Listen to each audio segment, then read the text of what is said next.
Hi കൂട്ടുകാരെ, എല്ലാവർക്കും നമസ്കാരം. നമുക്കൊരു പാവയ്ക്ക തീയൽ വെക്കാം. അതിനായിട്ടൊരു വലിയ പാവയ്ക്ക എടുത്ത് ഞാനിത് കഴുകി വൃത്തിയാക്കി ചെറുതായിട്ട് അരിഞ്ഞിവിടെ വെച്ചിട്ടുണ്ട്. കട്ടി കുറച്ച് വേണം നമ്മൾ തീയൽ വെക്കുമ്പം പാവയ്ക്ക അരിഞ്ഞെടുക്കാൻ. എന്താണെന്ന് ചോദിച്ചാൽ നമുക്കിതൊന്ന് വഴറ്റിയെടുക്കേണ്ടതാണ്. അതുകൊണ്ടാണ് കട്ടി കുറച്ച് അരിയണമെന്ന് പറയുന്നത്. അത് ഇനി അവിടെ ഇരിക്കട്ടെ. ആദ്യം ഞാൻ ഇതിനുള്ള അരപ്പാണ് റെഡിയാക്കുന്നത്. അരമുറി തേങ്ങ, കുറച്ച് ചെറിയ ഉള്ളി, ഒരു 6 വറ്റൽമുളക്, 1.5 സ്പൂണ് ബോള് മല്ലിയാണ് എടുത്തിരിക്കുന്നത്, ഒരു 2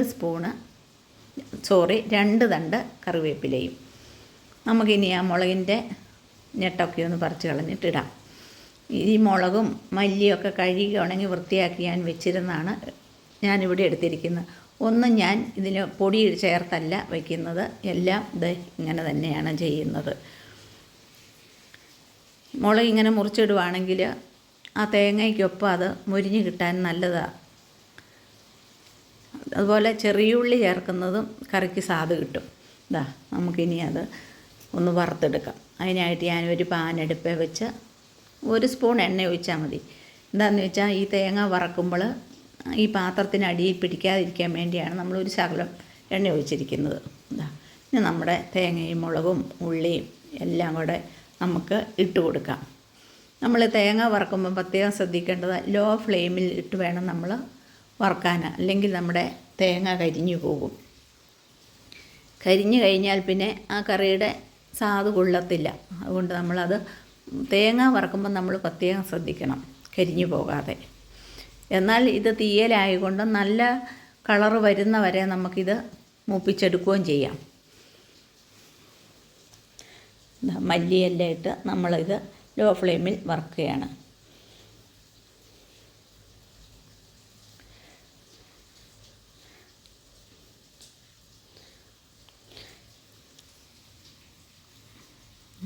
നമ്മുടെ തേങ്ങയുടെ കളറെല്ലാം മാറി പാകത്തിനായിട്ട് വന്നിട്ടുണ്ട്. കണ്ടോ, ഇതാണ്.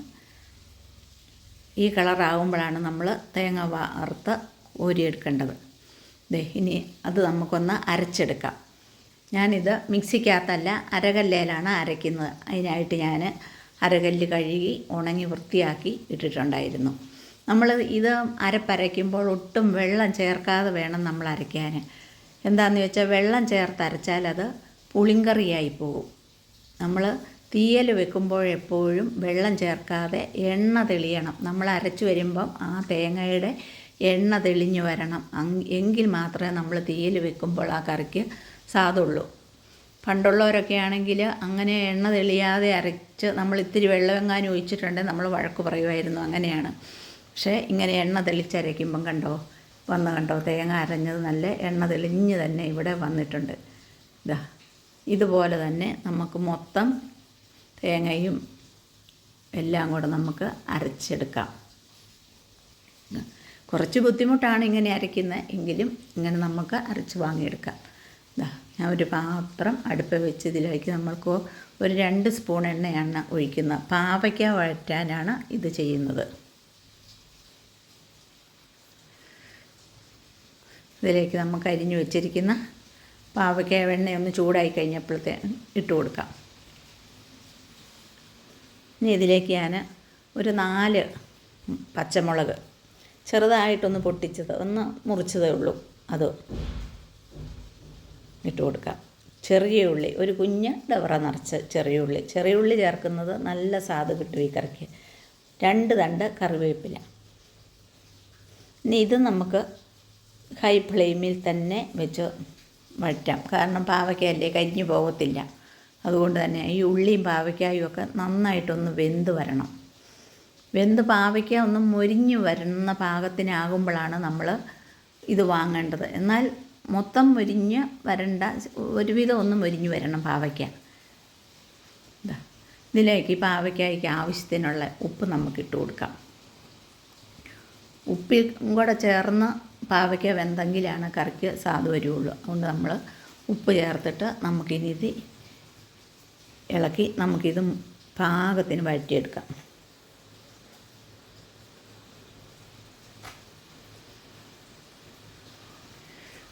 നമ്മൾ വെള്ളം ചേർത്തരച്ചാൽ ആ പുളിങ്കറി ആകുമെന്ന് പറഞ്ഞില്ലായിരുന്നോ?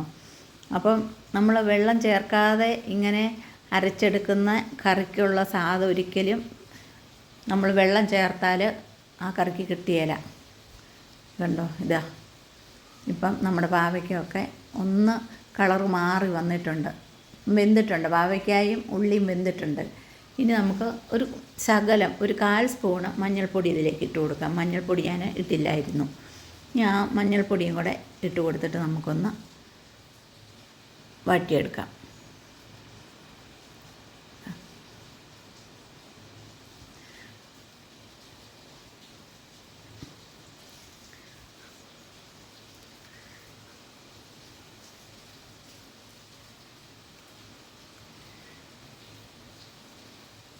പാകത്തിന് ഇത് കണ്ട് പാവയ്ക്ക് ഓരോന്നോരോന്നായിട്ട് മുരിഞ്ഞ് വന്നിട്ടുണ്ട്. ഇനി നമുക്ക് ഇതിലേക്ക് നമ്മൾ അരച്ച് വെച്ചിരിക്കുന്ന അരപ്പ് ചേർത്ത് കൊടുക്കാം.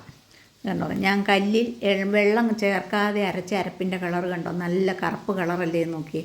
എന്നാൽ ഈ അരപ്പ് ഞാൻ കല്ലിൽ നിന്നും വെള്ളം ഒഴിച്ച് കഴുകി എടുത്തിട്ടുണ്ടായിരുന്നു. അതിൻ്റെ കളർ കാണണ്ടേ, കണ്ടോ, ഈ കളറായിരിക്കും. അപ്പോൾ നമ്മൾ വെള്ളം ചേർത്തരച്ചാൽ നമ്മുടെ അരപ്പിനും ഈ കളറാണ് വരത്തുള്ളൂ. അപ്പോൾ അത് പുളിങ്കറിയായി പോകും. കണ്ടോ, നമുക്കിനി ആ വെള്ളം ഒഴിച്ച് ഈ അരപ്പ് കുറേശ്ശം ചാലിച്ച് നമ്മുടെ കറിക്കകത്തേക്ക് ഒഴിച്ചു കൊടുക്കാം. ഇത് മൊത്തം അങ്ങ് ഇട്ട് കൊടുത്താൽ അത് കട്ടയായിട്ടിരിക്കുന്നത് കൊണ്ട് അതിൽ അരിച്ച് തരം വിഷമമാണ്. അല്ലെങ്കിൽ നമ്മൾ ചുമ്മാ വെള്ളം ഒഴിച്ചു കൊടുക്കണം. അങ്ങനെ വെള്ളം ഒഴിച്ചു കൊടുക്കരുത്. ഈ അരപ്പ് ചാലിച്ച് വേണം നമ്മൾ വെള്ളം ഒഴിച്ചു കൊടുക്കാൻ.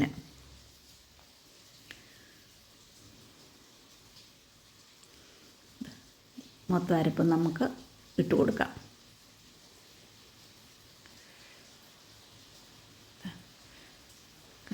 ഇലയില ഒഴിക്കുമ്പോൾ ഒഴുകി പോകാത്ത കണക്കിന് മാത്രം വെള്ളമാണ് നമ്മൾ ചേർക്കാവുള്ളൂ.